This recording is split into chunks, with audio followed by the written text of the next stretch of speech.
All right, now we're gonna go through the steps of what you would do for your final project. So once you've practiced lots of different variations, you've practiced putting your initials in different shapes, and then you've practiced having your initials in the same shape but having them look different, then we're gonna go to do our final.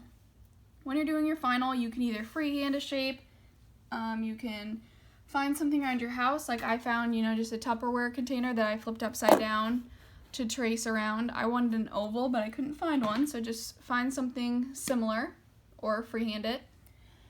So step number 1, choose your shape, make your shape big, and I'm just using normal paper. You can use whatever paper you'd like. Next step you're gonna do is divide your shape up into either 2 or 3 sections, depending on if you're doing 2 initials or 3 initials. So if I'm dividing mine up into 3, I'm going to roughly look at having them be about 1/3 each section. I'm just estimating a little bit. Maybe I want straight lines. I'm going to use, let me have this little ruler to draw my lines. Remember, you need 2 lines because you're eventually going to be erasing,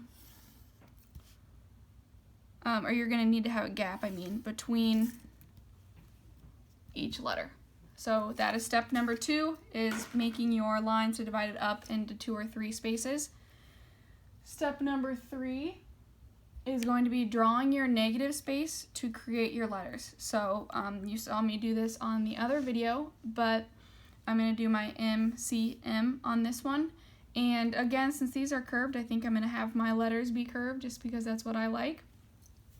So I'm going to draw, and remember, you want them small. So I don't want my negative space to be really, really big.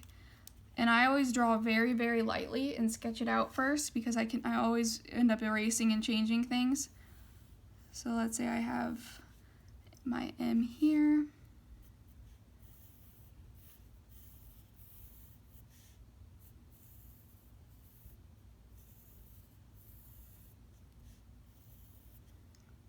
My C goes in the middle. And then I want them to line up, so I'm going to kind of have like little sketch lines to see how far down I need to get that M to match the other one. And then right here, roughly.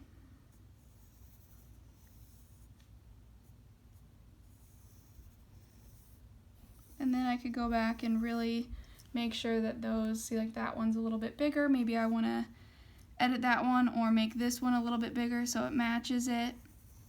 The biggest part for this is, once, let's say that's final, I'd go back and tweak it, but for sake of time, let's say that's exactly how I want it, is erasing your planning lines. And those, what I mean by that is all of these lines now that are not actually a part of your letters.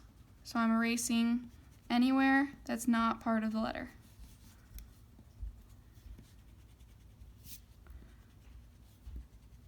So that I just now,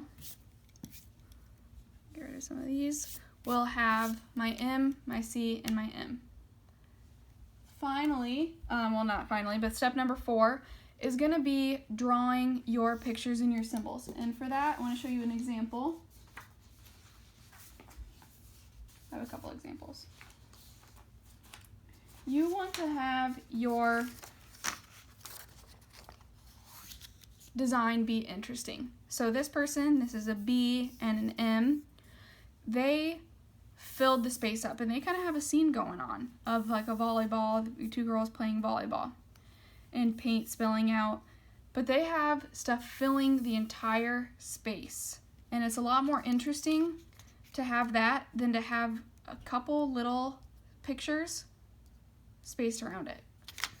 For another thing to show you so that it makes a little more sense, if I can find my marker.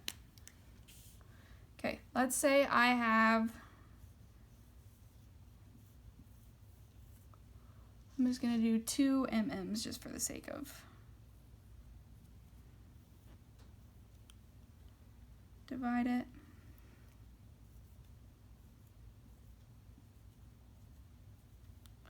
If those were all erased.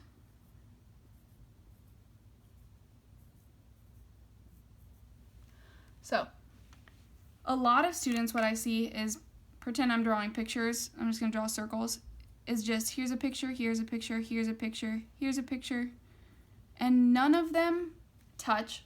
They are all about the same size, they're really, really small. Whereas what's a lot more interesting is to have different sizes. So maybe I have one circle it could even be coming off the page, that gives the illusion that it's going off the paper. Here's one, maybe here's a small one. You can have ones, like if you see the piano, or the volleyball that connects across the letters, having something that looks like it's connecting the 2 or 3 letters that goes across, don't draw in the negative space, that looks like it's going across, makes it a lot more unified, and it makes it a lot more interesting of a design. So having different, maybe overlapping, if that's on top of that one, this one could go behind that one coming off here. Adding tons of different sizes and having some overlap with one another is going to be so much more interesting than just having them spaced out like this. It's pretty clear to see the difference between those two. So when we're looking at examples, so that's one example. Here's another one. So this person has things going between the 2 letters. This is a J, an A, and a G. So they did a completely different shape than I had shown you so far. They have some that looks like it's going off of the paper. They have some that's bigger, and then some that are a little bit smaller. And then this example has a track going all the way across it. It has things look like they're going off the page, and it also has different sizes. So really think about how you want to arrange your pictures to fill up the whole space of your letters, making sure not to be drawing in that negative space area. So step number 4 is going to be sketching out your pictures however you want to do that. I always sketch very, very lightly. Sketch your pictures out. You can always erase and fix them and edit them, and then adding color. And when you add color, I'm leaving it to you to add whatever kind of color you want. If you want markers, if you want, in class we would use colored pencils, but just whatever you have at home to fill out with color. You could outline with Sharpie, you don't have to. You can do whatever you want to do. When you finish, I would love to see a picture. If you would email me a picture of your final work, I would love that. Have fun.